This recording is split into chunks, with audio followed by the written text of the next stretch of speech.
Enggak, kalau misalnya ibunya dulu waktu kecil pernah infeksi otak, lalu jadi epilepsi di kemudian hari. Kalender khusus epilepsi atau gimana tuh gimana dokter? Ya, estrogen, progesteron. Estrogen yang tinggi itu bisa memicu adanya bangkitan pada pasien epilepsi. Tapi ya manajemen yang lebih mudah sih manajemen perilaku, kayak nggak boleh capek. Di Pada saat itu saya ya. tahu bahwa mungkin 2 hari lagi saya mens. Karena dapat jodoh ya. Di depan saya nikah. Secara etisnya kita kalau tidak berkepentingan langsung terhadap pasiennya itu ya tidak merekam.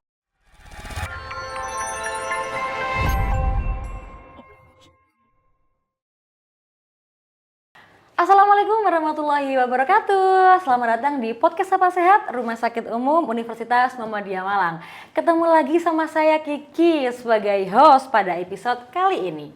Nah, Sobat Sapa Sehat, hari ini saya akan membahas tentang apa ya? Hari ini saya akan membahas tentang epilepsi, teman-teman sekalian. Di sini saya akan menjelaskan bahwa penyakit epilepsi ini menyerang banyak sekali penderitanya. Dan epilepsi ini menyerangnya tidak pandang usia, jenis kelamin, ras maupun etnis. Menurut data WHO, terdapat sekitar 50 juta orang terkena penyakit epilepsi. Sehingga penyakit epilepsi itu mengakibatkan menjadi penyakit yang paling banyak di dunia saraf. Sekitar 80% penderitanya berada di negara berkembang. Sedangkan di Indonesia sendiri, menurut data Kementerian Kesehatan terdapat sekitar 1,5 juta jiwa atau sekitar 0,5 sampai 0,6% dari total jumlah penduduk di dunia. Nah, Sobat Sapa Sehat, membahas tentang epilepsi, saya nggak mau sendirian dong. Saya harus ditemani sama pakarnya langsung. Kita panggil-panggil nih jauh-jauh dari Polisyaraf. Beliau adalah Dr. Anissa, spesialis saraf M Biomed. Halo Dr. Anissa, Assalamualaikum. Waalaikumsalam Mbak Kiki. Bagaimana kabarnya hari ini? Baik, alhamdulillah. Alhamdulillah, makin cantik ya, kinclong bersinar. Iya. Dokter Anissa, sudah siap saya berikan pertanyaan, dokter? Ini pencet belnya. Oh, belnya ya. Oke, dokter. Dokter Anissa, hari ini kita akan membahas tentang epilepsi, dokter. Ya, Siap, dokter ya? siap. Siap. Deg-degan ini saya. Deg-degan ya. Saya juga, loh kok saya juga. Dokter Anissa, langsung aja nih dokter, saya mau bertanya kepada jenengan. Dokter, sebenarnya epilepsi itu apa sih, dokter? Epilepsi itu penyakit di otak yang membuat penderitanya itu kejang secara berulang. Nah, tapi kalau bayangan orang kejang itu harus kelojotan ya. Iya. Tapi sebenarnya bentuk epilepsi itu banyak. Kadang bisa dalam kesemutan, bisa bulu kuduk merona, bisa pingsan, bisa bengong. Jadi bentuknya itu sebenarnya nggak selalu kaku atau kelojotan. Nah, tapi tandanya biasanya kejadian kejangnya itu berulang karena memang ada gangguan pada syaraf di otak yang bikin dia lebih mudah untuk teraktivasi sendiri. Jadi muncul cetusan listrik yang berlebihan di otak. Nah, kalau dia sudah berulang kejangnya, kita diagnosis pasien itu dengan pasien epilepsi. Bulu kuduk merona itu merinding gitu ya, dok? Iya. Pipi merona. Pipi merona. Jadi gejalanya tuh bahkan yang bentuk yang jarang-jarang tuh bisa pipi merona, bulu kuduk merinding, tiba-tiba berdebar-debar. Ya, karena kadang gejalanya itu yang dianggap sebagai epilepsi di masyarakat tuh hanya kelojotan, yang bentuk kejang yang sebenarnya yang bukan gerakan otot itu seringkali terabaikan. Karena dikira bukan kejang, bukan epilepsi nih gitu, saya dokter ya? pingsan dokter, saya nggak kejang gitu. Tapi ketika pingsan ternyata ada gejala penyerta lain, misalnya ngompol atau mungkin lidahnya tergigit. Oh gitu. Oke dokter. Ini kan saya udah baca-baca sedikit ya dokter ya. Katanya epilepsi ini bisa menyerang semua usia, dokter. Betul. Tidak pandang usia, jenis kelamin, ras dan etnis. Apakah betul? Betul, dan juga tidak memandang tebalnya kantong Oh gitu ya dokter ya. Tidak memandang tebalnya Iya, kan. jadi paling tidak diskriminatif Oh ini. iya benar Iya. benar benar. Tapi dokter dari segala orang itulah ya, segala siapa jenis lah segala macam itu yang paling banyak keserang itu dokter. Siapa dokter? Jadi karena memang sebenarnya semua umur, tapi kejadian pertama kapan orang itu mulai muncul gejala bangkitan atau kejangnya tadi itu paling banyak di 1 tahun pertama. Satu Jadi tahun pas pertama? masih bayi. Oh, Nah, usia bayi usia maksudnya. bayi. Jadi Oke. sampai yang pertumbuhan otak 2 tahun pertama. Jadi itu angka kejadian paling banyak. Terus yang selalu dia kan paling tinggi, terus mulai landai, turun, naik lagi waktu usia lanjut. Usia berapa tuh dokter? Jadi di atas 40-50 tahun. Ketika orang udah mulai banyak ada kena kecelakaan, kena trauma kepala, kena stroke, atau penyakit-penyakit kronis lainnya, tumor otak, atau penyakit tambahan. Jadi kan makin tua juga makin banyak penyakit yang bisa menyerang otak, infeksi otak dan lain sebagainya, sehingga nanti makin usia lanjut juga angkanya naik lagi. Oh, Tapi gitu ini ya. kita bilang angka kejadiannya. Tapi kalau kita sebut pasien itu pasien epilepsi, makanya menegakkan diagnosisnya juga mesti berhati-hati. Nggak harus oh ini pasti kedua kali kejang dia epilepsi. Harus kita pastikan dulu karena membershipnya seumur hidup. Oh, membershipnya seumur hidup betul ya? Membershipnya seumur hidup. Jadi ketika sudah kita diagnosis pasien itu dengan pasien epilepsi, biasanya kan pertanyaan berikutnya ini bisa sembuh nggak dok? Bener-bener bisa sembuh nggak ini? Kan ini minum obatnya lama, ini nanti bisa sembuh nggak? Jadi kita sebut remisi, bukan sembuh. Jadi membershipnya tetap ada, pasien itu tetap keanggotaan epilepsinya ada, tapi belum tentu epilepsinya aktif. Oke. Jadi kalau epilepsinya tidak aktif ya memang pasien seperti baik-baik saja, tapi tetap ada resiko kekambuhan di kemudian hari. Oke. Jadi Harus ada pemicunya nggak dok? ya pemicunya macam-macam. Biasanya kalau dia bentuk epilepsi yang jinak itu kan memang kira-kira masa puber atau 2 tahun pengobatan, 3 tahun pengobatan mungkin sudah tidak aktif atau masa puber sudah sembuh. Tapi kan seiring waktu si otak ini kan memang juga berkembang terus. Jadi tetap ada resiko kekambuhan.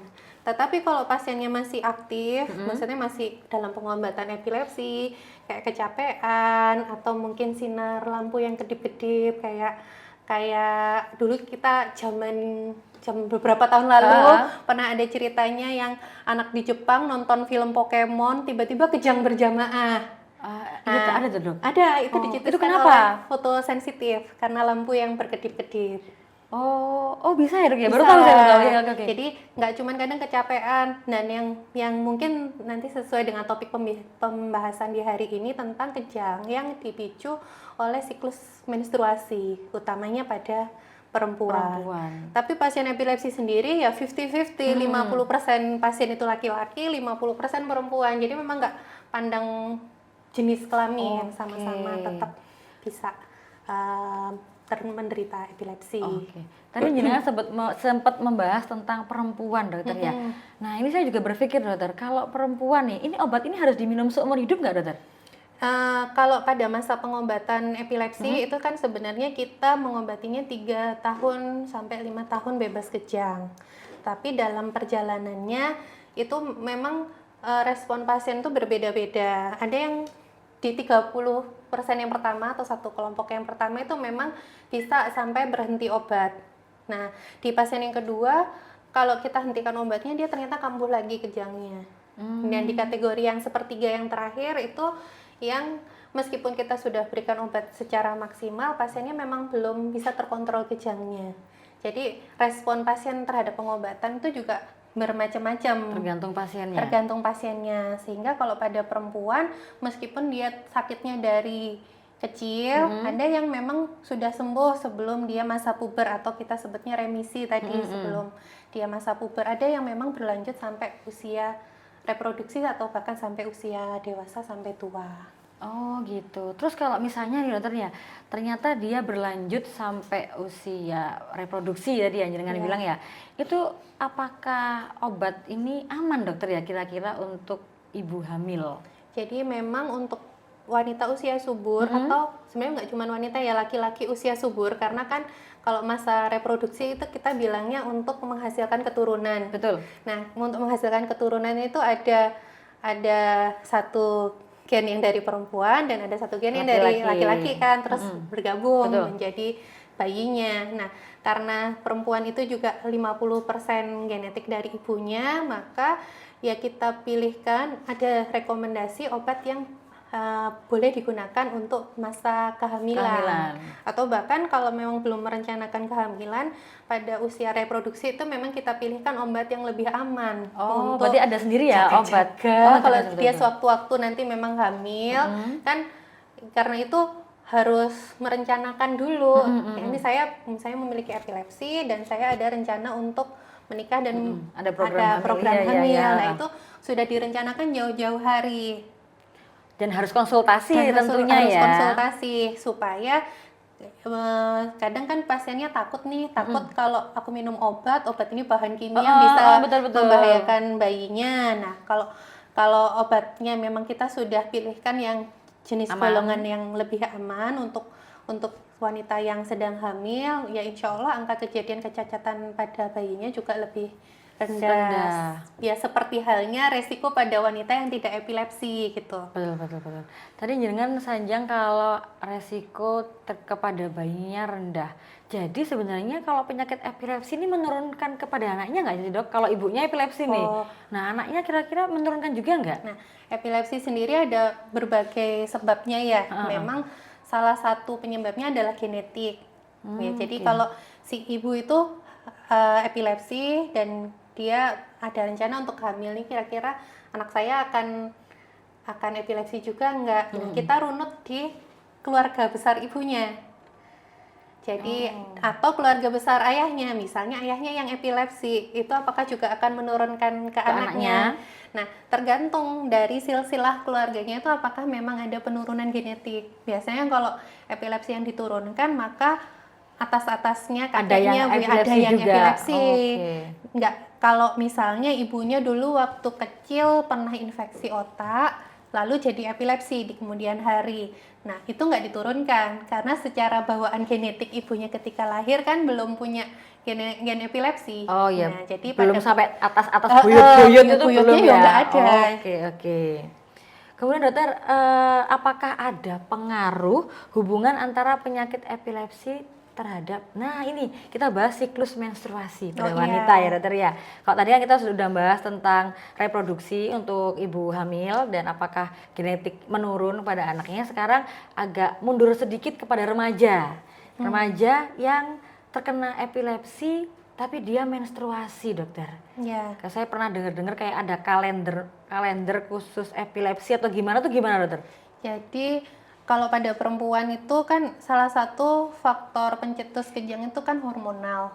Betul. Nah, kalau pada perempuan yang sudah pada masa reproduksi yang tiap bulannya dia menstruasi, itu kan berarti ada periode ketika sedang siap dibuahi atau masa subur, ada periode menstruasi. Pada masa usia subur tadi kita sebutnya fase ovulasi, sama pada saat fase menstruasi. Nah, pada kondisi itu memang hormon di perempuan tuh berubah. Ada perubahan kadar hormon estrogen yang lebih tinggi dibandingkan progesteron. Kalau kita sebut istilah itu kan ada di pil KB ya. Nah, estrogen, progesteron. Estrogen yang tinggi itu bisa memicu adanya bangkitan pada pasien epilepsi, tapi nggak semua. Nah, tergantung tadi jenengan bilang kondisi pasiennya itu kondisi ya. pasien yang memang sensitif nggak dengan perubahan hormon itu. Nah, kalau memang sensitif, kadang itu kayak pasiennya bilang, "Dok, kok saya tiap bulan masih kambuh kejangnya ya. Apakah obatnya tidak sesuai untuk saya?" Kadang memang kita lihat harus di kalender menstruasi itu. Memang nggak semua epilepsi itu pasti berhubungan dengan hormon, tapi ada pasien yang memang ternyata kejangnya tuh muncul pada hari pertama, kedua saat menstruasi, atau kurang lebih seminggu sebelum menstruasi, kan berarti saat fase subur atau pada fase menstruasi tadi. Nah, pada kondisi itu mungkin bukan manajemen obatnya yang kita kita ubah, tapi ya manajemen yang lebih mudah sih manajemen perilaku, kayak nggak boleh capek. Di saat itu saya ya? tahu bahwa mungkin 2 hari lagi saya mens, berarti ya sudah mulai mengurangi aktivitas, tidur cukup. Kira-kira kalau misalnya dia kalau kecapean muncul kejangnya, nah apalagi kalau mau menstruasi itu yang harus lebih hati-hati, jangan lembur-lembur kalau memang apa mendekati siklus menstruasinya ada kambuh kejangnya. Oke, jadi kita lebih preventif gitu dokter ya. Kayak misalnya, oh ternyata aku tak lihat-lihat nih, kejang itu biasanya pas subur, pas 2 hari sebelum subur. Jadi harus preventif dulu untuk lebih jangan capek ya dokter ya, nggak boleh capek-capek, nggak harus kontrol diri sendiri lah, biar tidak. Kalau pas kontrol dokter kan seolah-olah dia tiap bulan masih ada kejang terus. Nah, tapi kalau kita sudah identifikasi salah satu pencetusnya adalah siklus menstruasi tadi, akan lebih mudah. Supaya sudah preventif dulu daripada kita naikkan dosis obat kejangnya. Kecuali kalau memang nanti nggak bisa, ya memang kita sesuaikan dosis atau jenis obat bangkitannya. Oke. Biasanya pasien yang banyak itu lebih banyak wanita apa laki-laki, wanita perempuan? 50-50. Iya. Dan maksudnya kayak yang laki-laki pun juga ada pertimbangan juga tadi, bahwa dia juga nanti kan bereproduksi. Udah menikah ya dokter ya. Kalau ini anak saya masih 13 tahun, masa sudah dipersiapkan juga gitu.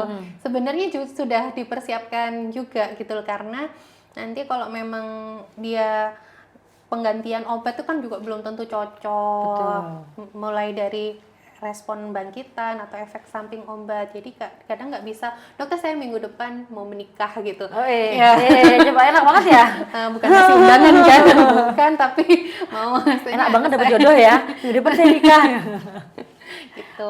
Kalau masalah laki-laki di situ. Jadi baik laki-laki maupun perempuan, apalagi kalau sedang dalam masa reproduksi. Itu juga penting untuk mempertimbangkan konsultasi dokter sebelum nanti menikah. Kalau pada perempuan, bahwa ada bangkitan yang ternyata bukan sekedar udah minum obat rutin, tapi kenapa kok masih pada waktu tertentu ternyata kita identifikasi ada bangkitan, itu juga bisa kita pertimbangkan.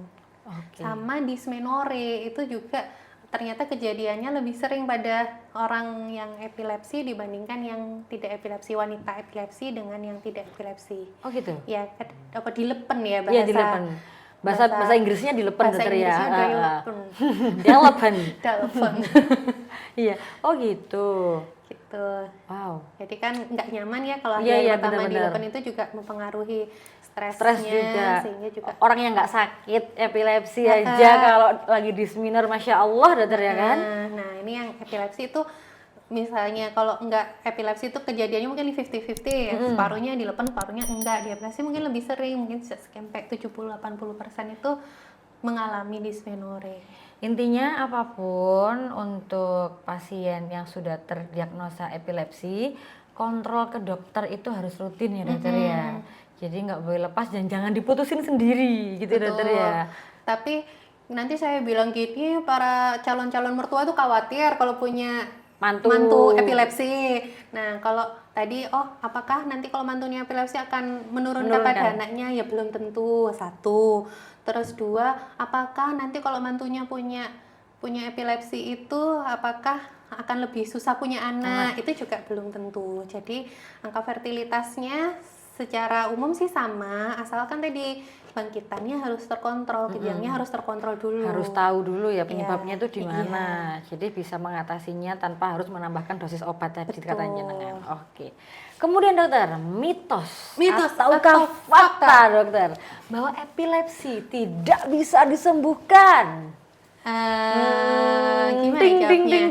Tadi membership ya? Membership, seumur hidup. Tapi tadi 60% bisa bebas bangkitan. Jadi secara umum mungkin kita nggak bilangnya sembuh, tapi membershipnya aktif seumur hidup. Hanya 1 kali pembayaran, maka membership berlaku seumur hidup.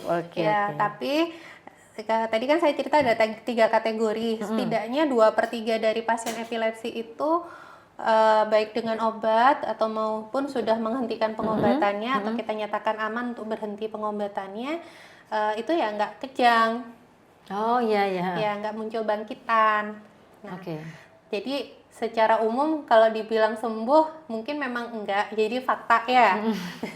Tapi yang kedua juga ada memang jenis bangkitan yang jinak, yang memang dia akan hilang setelah masa pubertas. Nanti setelah pubertas sudah kita nyatakan sudah sembuh pada kondisi itu. Oke, baik dokter. Hai. Hah, terakhir Kita dokter. satu fakta lagi. Oh, Masih terakhir lagi dokter nih. Dokter, ini saya mau tanya dokter, penanganan pertama untuk keluarga atau mungkin untuk kita menemui nih pasien epilepsi. What should we do dokter? Kita harus apa nih? ya, yang kita khawatirkan satu kan kalau yang kejang bangkitan epilepsi yang kelojotan itu ya biasanya orangnya langsung jatuh, Ngeblak, dokter, ngeblak, ya. Yang nomor satu dari sifatnya orang Indonesia, Guwopo, sifatnya pasti ya orang kan, ya kan, ya kan? Guwopo. Guwopo. Langsung memanggil semua Heri dokter. iya, Heboh sendiri. heboh sendiri. Langsung gerubungi ya. Jadi kalau untuk di sekitar misalnya ini pasiennya nih, nggak usah dirubungin semuanya di sekitar pasiennya, cukup 1 atau 2 penolong di sekitarnya. Terus yang kedua adalah tidak dipegangi. Oh, malah nggak boleh dipegang dokter?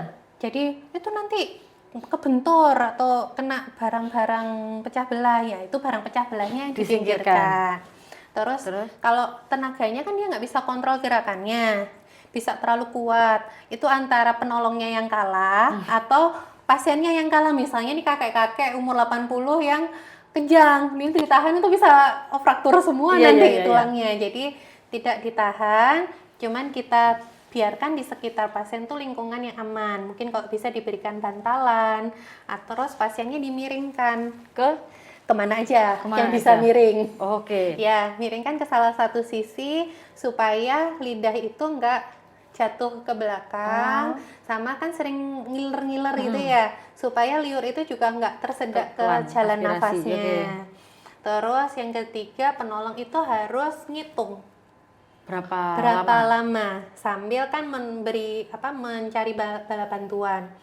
Kalau kapan harus cari bala bantuan? Kalau 5 menit ini nggak berhenti, itu harus menghubungi ambulan. Artinya mekanisme bangkitan itu berhenti kan sebenarnya orang kejang itu kan ya nggak apa ya, kadang 1 menit udah selesai. Nah kalau itu 5 menit nggak selesai itu tandanya harus dipanggilkan bantuan.